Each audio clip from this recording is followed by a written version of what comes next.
Good morning, ma'am. I'm Senri Khalil, and for today, I'm talking about forest, what the importance of it, how do we build it, and how we destroy it. So, forest is important in planet Earth because it's like forest is the oxygen or lungs of the Earth. So, what is the importance of forest? So, forest give us air, something to breathe in, just like we're breathing every day, like we use everyday life, because without forest we have a lack of oxygen. So forest can also home for human and animals like birds and snakes. So unlike human, when we use forest as a home or trees, we cut it down just like illegal logging and sell it or make a business of it. So we can also get food from different trees like mango trees, apple trees, and coconut trees. So that's the example of importance of forest. The kind of forest example just like behind me. So you can see this is the example of forest. So this is a rubber tree that we use in our like garter in our shirt or clothes or something. So forest can also reduce the flood in different places. So it's very important to have forests or trees in our areas. How how do we destroy forests? One of the most common how human destroy the forest is like illegal logging, cutting down a trees and selling it somewhere else. So I already witnessed something lately over there from the back. They're cutting a trees. So how do we make forests, or how do we make them live? So example, just it's very simple. We just plant every single tree as much as we can, just like uh, farming. Okay, that's also of the example of how do we save forests or trees. So how to let them live? So it's better just to leave them alone, trees or forests. So it can also live by its own. Just all the forest need is just raindrops from the rain. Or just like example, ma'am. Oh, the weather is almost to drop or almost will storm again. So that's what's the example of the forest, and what's the benefit of forest or trees. That's what of the example. So Good morning, ma'am. My name is Norbin San. I topic about animals. Animals are the multicellular eukaryotes whose cell and are bound together mm, by. Good afternoon, ma'am. My name is Rashid P. Jamili. This is our topic for the day, ocean. Ocean is very important. sige na. Important to all people because ocean, dito natin nakukuha ang ating mga pagkain tulad ng isda at mga iba't iba pang at dito rin sila kumakuha ng kanilang pagkain tulad ng isda.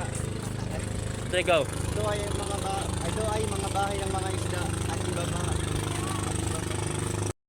This is Miss Cedric Khalil again because Norbin has a physical problem that he can explain English. So let me continue. So animals.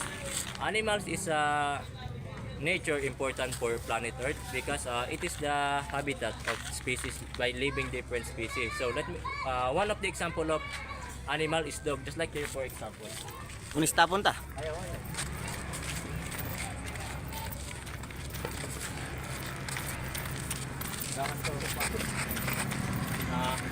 So example, one of the example of dog, just like they're under there. We can see that's what's the example of dog.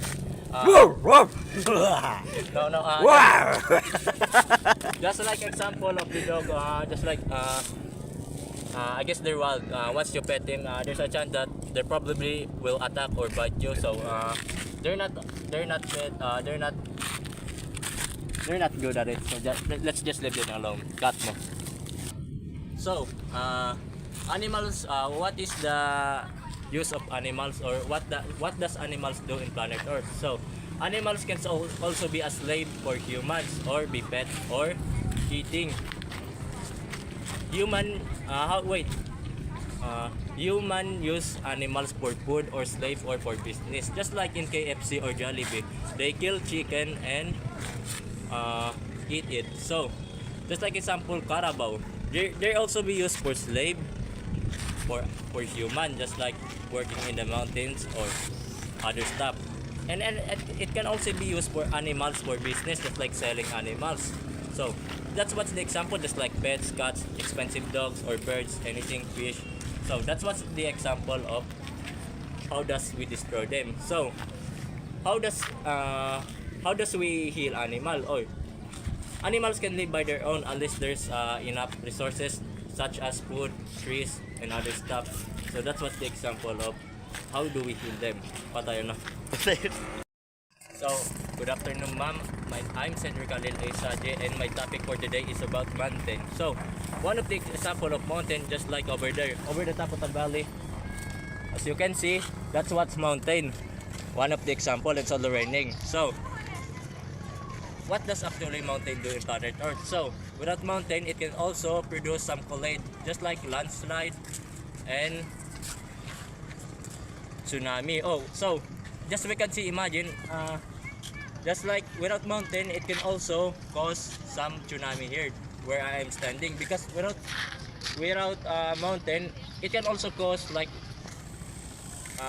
climate change and tsunami. So how do human exactly destroy mountain? So that over, just like example over there, so we can see that's a mountain. So then, so how does human, so that's how exactly human destroy, like harvesting the rock beneath the mountain, and other example, just like cutting trees the mountain. So what does the importance of doing mountain? So the benefits of mountain in nature, it's a good place to live for animals and plant some trees or farming.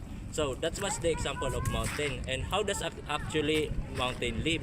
So oh no, just like how do human heal them? So by planting a trees, and there's a gutter rock beneath the mountain, so that's why they still hold each other like strong mountain, so they won't destroy anymore. So it is very important for us mountains, for human, because let me repeat again myself. So just look and see there. Oh, it's raining.